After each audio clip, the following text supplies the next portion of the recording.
പശ്ചിമേഷ്യയിലെ യുഎസിന്റെ ഏറ്റവും വലിയ സൈനിക താവളങ്ങളായ ഖത്തറിലെ അൽ ഉദൈദ് താവളത്തിന് നേരെ കഴിഞ്ഞ ദിവസമാണ് മിസൈൽ ആക്രമണം ഉണ്ടായത്. 6 മിസൈലുകളാണ് സൈനിക താവളം ലക്ഷ്യമാക്കി തൊടുത്തുവിട്ടത്. മിസൈലുകൾ വെടിവെച്ചിട്ടതായും റിപ്പോർട്ടിൽ വ്യക്തമായി തന്നെ പറയുന്നു. അൽ ഉദൈദ് സൈനിക താവളത്തിൽ 10,000-ലേറെ യുഎസ് സൈനികരും 100-ലേറെ വിമാനങ്ങളും തന്ത്രപ്രധാന ബോംബർ വിമാനങ്ങളും ടാങ്കുകളും ഉണ്ട്. ഇവിടെ ആക്രമണ മുന്നറിയിപ്പിന് പിന്നാലെ വ്യോമ പ്രതിരോധ സംവിധാനങ്ങൾ സജ്ജമായിരുന്നു. കുവൈത്തിലെയും ഇറാഖിലെയും ബഹ്റൈനിലെയും യുഎസ് താവളങ്ങളിലും എയർ റെയ്ഡ് സൈറണുകൾ മുഴങ്ങിയിരുന്നു. ഖത്തറിൽ 19 യുഎസ് സൈനിക താവളങ്ങളാണ് ഉള്ളത്. ഇതിൽ ഏറ്റവും വലുത് അൽ ഉദൈദാണ്. പേർഷ്യൻ ഗൾഫിൽ അമേരിക്കയുടെയും ബ്രിട്ടന്റെയും വ്യോമ ഓപ്പറേഷനുകൾക്കായുള്ള പ്രധാന താവളമാണ് ഇത്.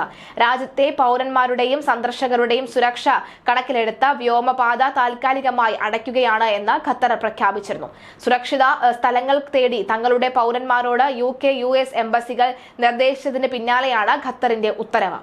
ഖത്തറിൽ 19 യുഎസ് സൈനിക താവളങ്ങളുള്ള പശ്ചാത്തലത്തിൽ അമേരിക്കൻ ആക്രമണത്തിന് പ്രതികാരം വീട്ടാൻ ഇറാൻ മുതിരുമെന്ന ആശങ്കയിലായിരുന്നു മുൻകരുതൽ നടപടികൾ ആരംഭിച്ചത്. ഇറാന്റെ ആക്രമണത്തെ ഖത്തർ അപലപിച്ചു. US താവളങ്ങളെ ഇറാൻ ആക്രമിച്ചതിനെ തുടർന്ന് US പ്രസിഡന്റ് ട്രംപ് കൂടിയാലോചനകൾക്കായി ഈ റിസർവേഷൻ റൂമിൽ എത്തിയിരുന്നു.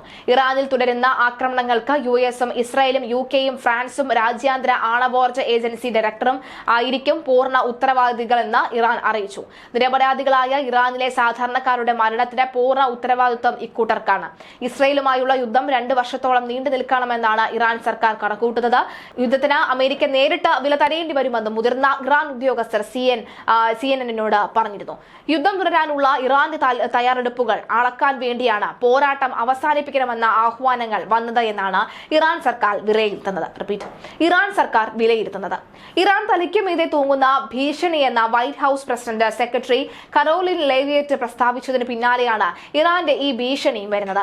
ഞായറാഴ്ച പുലർച്ചെ ബങ്കർ ബസ്റ്റർ ബോംബുകൾ ഉപയോഗിച്ച ഇറാനിലെ 3 ആണവ കേന്ദ്രങ്ങൾ അമേരിക്ക തകർത്തിരുന്നു.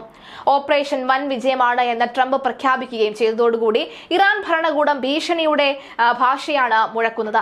50,000 അമേരിക്കൻ പട്ടാളക്കാരുടെ ശവപ്പെട്ടികൾ വാഷിംഗ്ടണിലേക്ക് തിരിച്ചയക്കുമെന്നാണ് മുന്നറിയിപ്പ് നൽകിയിരിക്കുന്നത്. ആരുടെ ശവപ്പെട്ടികളാണ് വരുന്നത് എന്ന് നമുക്ക് കണ്ടറിയാമെന്നാണ് ട്രംപിന്റെ തിരിച്ചുള്ള മുന്നറിയിപ്പ്.